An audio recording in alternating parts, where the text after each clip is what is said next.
안녕하세요. 하루 필수 말씀 충전 하필 큐티 조종환입니다.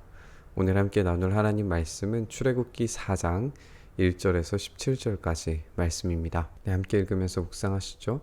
그러나 모세는 이렇게 말씀을 드렸어요. 그들이 저를 믿지 않고 저의 말을 듣지 않고 주님께서는 너에게 나타나지 않으셨다라고 하면은 어떻게 합니까? 라고 이렇게 질문을 하고 있어요. 그때 주님께서 물으시죠. 네가 가지고 있는 것이 무엇이냐? 모세가 대답합니다. 지팡이입니다. 이제 모세는 미디안에서 목자가 되었어요. 그리고 목자가 가지고 있는 필수품이 지팡이입니다. 그러니까 이 지팡이를 가지고 양떼의 목자가 되었었는데 그 지팡이를 이제 하나님께서 가지고 있는 것이 무엇이냐라고 이야기했을 때에 이 모세가 자신이 들고 있는 이 지팡이를 꺼내 들게 되는 거죠. 그때 하나님께서 말씀하시기를 그것을 땅에 던져봐라 라고 이야기를 하시니까 모세가 지팡이를 땅에 던졌어요. 그래서 그것이 뱀이 됩니다. 이제 이 지팡이를 땅에 던졌을 때 뱀이 되는 이 상징이 하와를 깨어내었던 그 뱀과 연결시키는 것은 뭐 연결점이 없어 보여요. 뭐 그렇게 분명한 어떤 상징이 있어 보이지 않습니다. 그러나 이거를 이제 앞으로 겪게 될 사건들과 연결시켜 본다면 뱀의 상징 그리고 이 지팡이라고 하는 물건 자체가 보여주는 것이 파라오의 상징이었어요.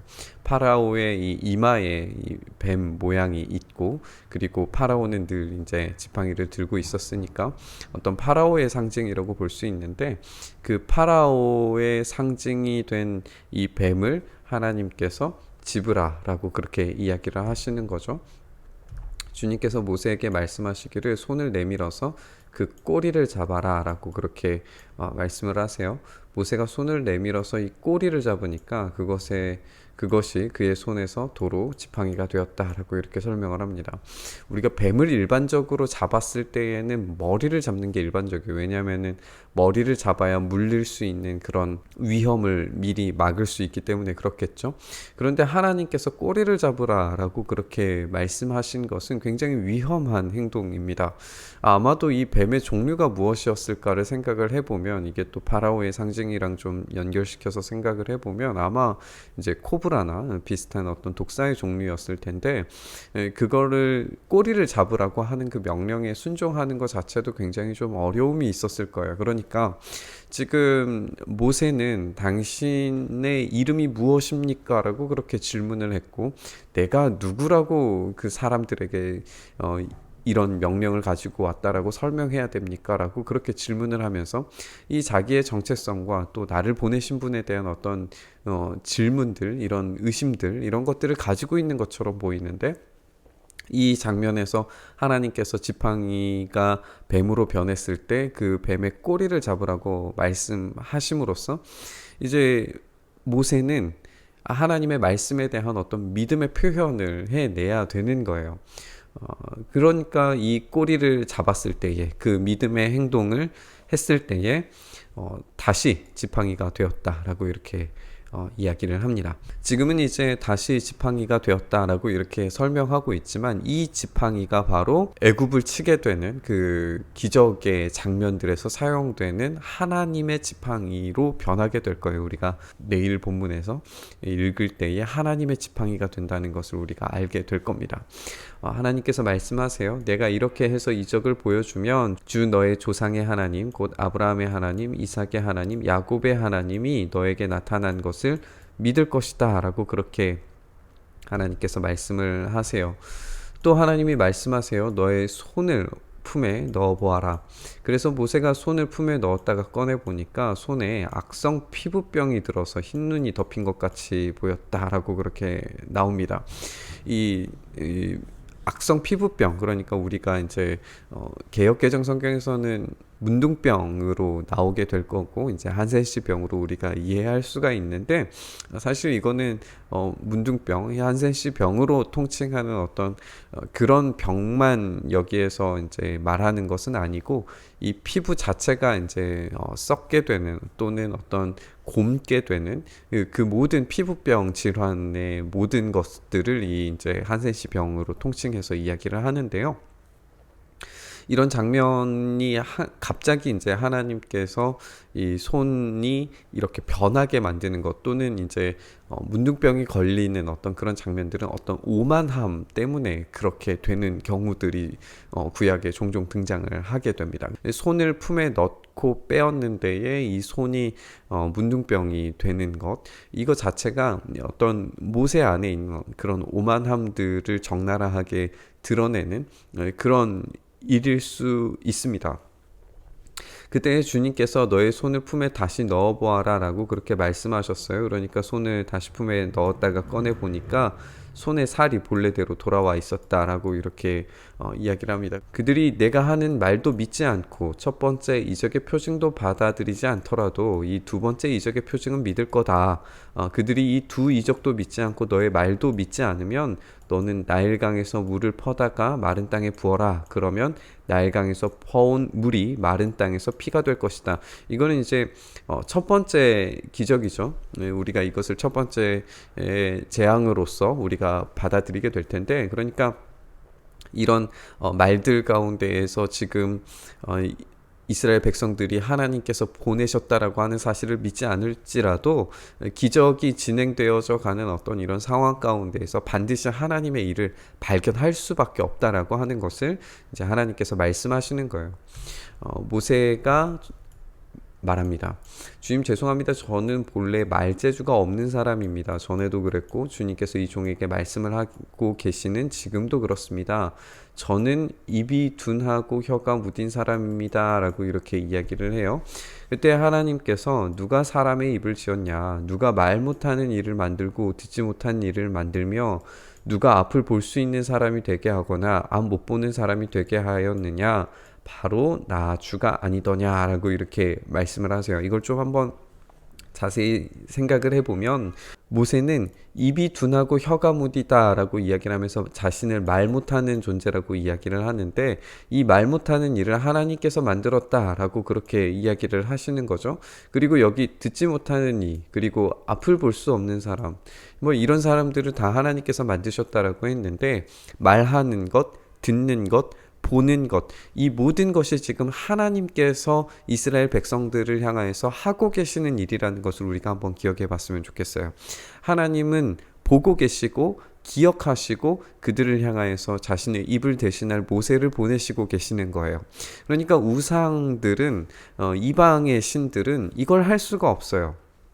말 못하고 보지 못하고 기억하지 못하고 그들의 귀로 들을 수 없는 존재들이에요.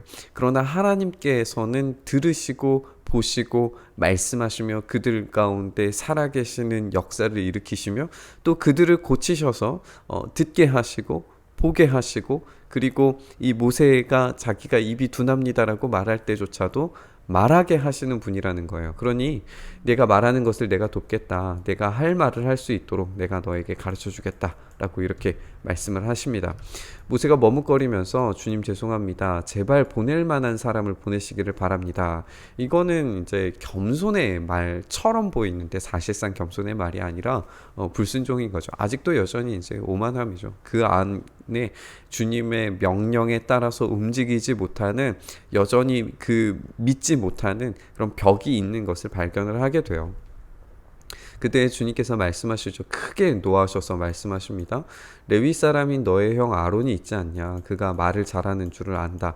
그가 지금 너를 만나러 온다. 그가 너를 보면 참 기뻐할 거다. 내가 그에게 말하여 주리라. 내가 할 말을 그에게 일러 주어라. 내가 말을 할 때나 그가 말을 할 때에 내가 너희를 둘 다 돕겠다. 너희가 하여야 할 말을 가르쳐 주겠다. 그가 너를 대신하여서 백성에게 말을 할 것이다. 그는 너의 말을 대신 전달할 것이고 너는 그에게 하나님같이 될 것이다. 너는 이 지팡이를 손에 잡아라. 그리고 이것으로 이적을 행하여라 라고 이렇게 말씀하십니다. 오늘 말씀에서 이제 등장하는 이야기들을 좀 정리를 해보면 먼저 지팡이가 있었고 그리고 손이 있었고 말하는 입에 대한 이미지가 있었어요.